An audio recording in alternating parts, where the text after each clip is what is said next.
बहुत ही इंटरेस्टिंग, बहुत ही bullish report आई है मॉर्गन स्टैनली की तरफ से सेंसेक्स पर।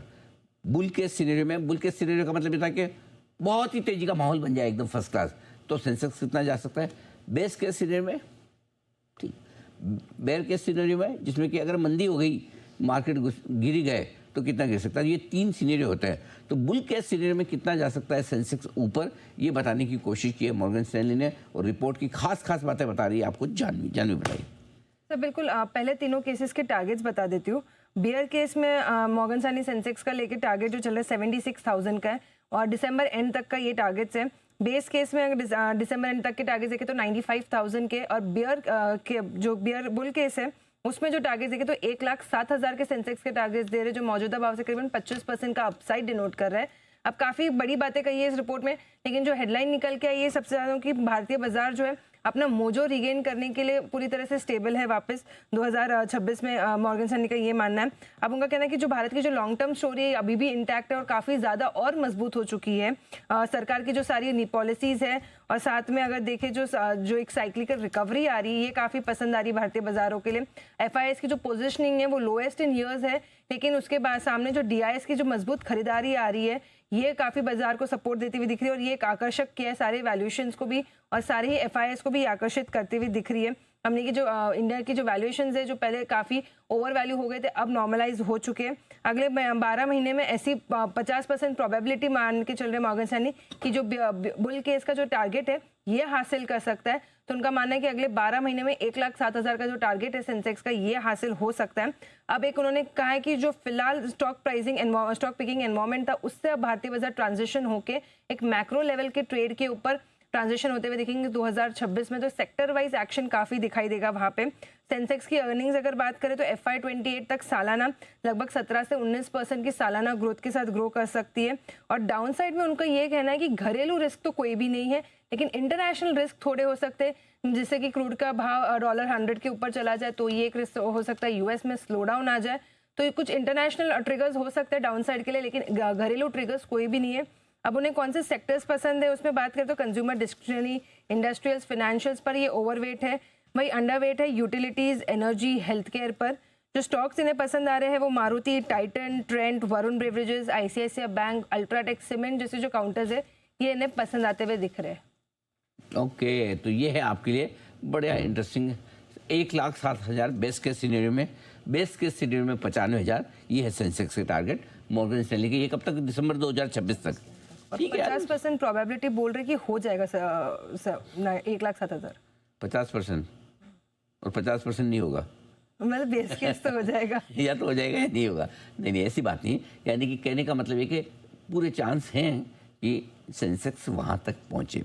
आइए, हमारे सारे एक्सपर्ट्स हमारे साथ हैं, जो कुछ भी इस विशेष रिपोर्ट पर अपनी विशेष टिप्पणी देना चाहें वो जरूर दें। मैं शुरुआत बंसल जी के साथ कर रहा हूँ और उसके बाद कुणाल जी ने हाथ खड़ा किया। कुणाल जी, आप तक भी मैं पहुंचूंगा जरूर समय रहते रहते। पहले बंसल जी बताएं।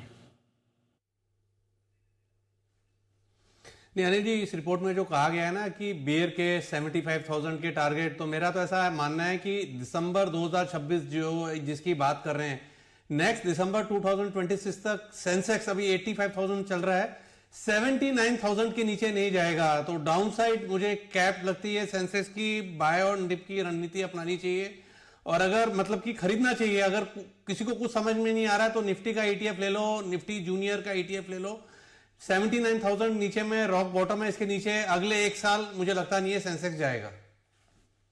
कि ये है आपके लिए सेंसेक्स पर बहुत ही बुलिश व्यू डॉक्टर बंसल की तरफ से। कुणाल जी, आप बताएं।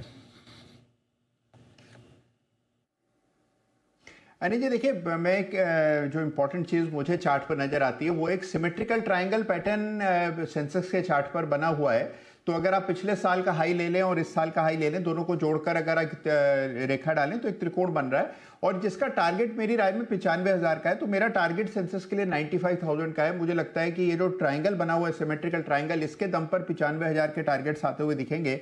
तो मैं बंसल जी के साथ सहमत हूँ कि डाउन साइड कम लगती है, ऊपर मुझे 95,000 तक की जगह दिखती है। तो डिप्स में मेरी भी खरीदारी कराए। कम दिया है कुणाल जी, मजा नहीं आया आज आपकी बात में, थोड़ा कम वाला दिया। चलो और किसी से ट्राई करते हैं। सुमित जी भी बता रहे हैं। जी सुमित जी। मुझे इंडेक्स में तेजी लग रहा है, निफ्टी, बैंक निफ्टी, सेंसेक्स सभी में। सेंसेक्स का अगर बात करें तो मुझे ऐसा लगता है कि सेंसेक्स का अगर बात करें तो मुझे ऐसा लगता है कि यहाँ से एक अच्छा तेजी का मूव देखने को मिलेगा और उस ब्रेकआउट मूव के जो ऊपर में टारगेट होंगे 1,01,000 के टारगेट सेंसेक्स में बहुत जल्दी आने वाले कुछ ही महीनों में देखने को मिल सकते हैं। ओके, बिल्कुल। आपका क्या 1,01,000 लिफाफा लेवल? जी जी जी। तो करिए तो सर थोड़ा ढंग से करो ना। 1,01,000 नहीं, 1,11,111 कर दो ना। अनिल जी उसके लिए 10% का मूव और चाहिएगा, तो फिलहाल जो मैं टारगेट। अच्छा, ज़्यादा हो जाएगा, 10,000 हो जाएगा ना, बराबर है। हाँ, 1,01,111 ये तो चल जाएगा। 111 एक्स्ट्रा मांग रहे हैं। हाँ ये चल जाएगा अनिल जी, बिल्कुल चल जाएगा। इतनी बार्गेनिंग करते हैं आप तो। वो शाम को जो है ना सब्जी वब्जी खरीदने जाया करो, फ्रूट्स वगैरह, बहुत फायदा होगा। चलिए आइए, आशीष सर भी कुछ बताना चाहते हैं। जी आशीष जी। अरे जी, सेंसेक्स तो मैं पूरा ट्रैक नहीं करता हूँ और इतना लंबा नहीं बोल सकता। हाँ। ये है कि 26,100 200 क्रॉस करते हैं जी। टाइम मेरे को क्या है कि पीपल ऑलवेज से कि हम टाइम नहीं कर सकते, टाइम है, बट टाइमिंग ही सबसे ज्यादा इंपॉर्टेंट चीज होती है ट्रेडिंग के लिए। मुझे लग रहा है जी 26,100 200 क्रॉस करते हैं, जैसे बैंक निफ्टी में एक बड़ी मूव आई, हम 27,000 जनवरी में ही देख सकते हैं बिफोर बजट। तो दिसंबर का चांसेस भी बन रहा है, लेकिन वो 26,500 तक, बट 27,000 प्लस आप जनवरी में देख सकते हैं। और वैसे जी 1 फरवरी को तो हम मिल ही रहे हैं, तो उससे पहले होपफुली 27,000 प्लस पे मिलेंगे जी। लगता तो यही है अभी, बस एक बार ये 26,100 200 हो जाए, न्यू हाई बन जाए। अरे सर आप तो 27,000 जनवरी में। आप तो 27,000 कराओ, पहले मिल लेंगे अपने।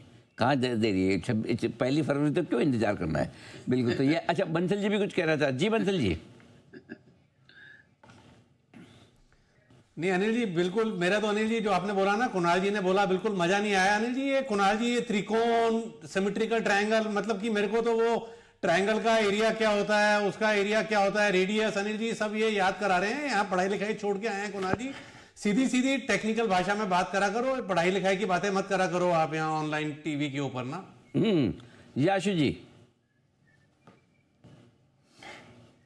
अनिल जी मैं इस टिप्पणी पे राकेश जी के बिल्कुल साथ हूँ।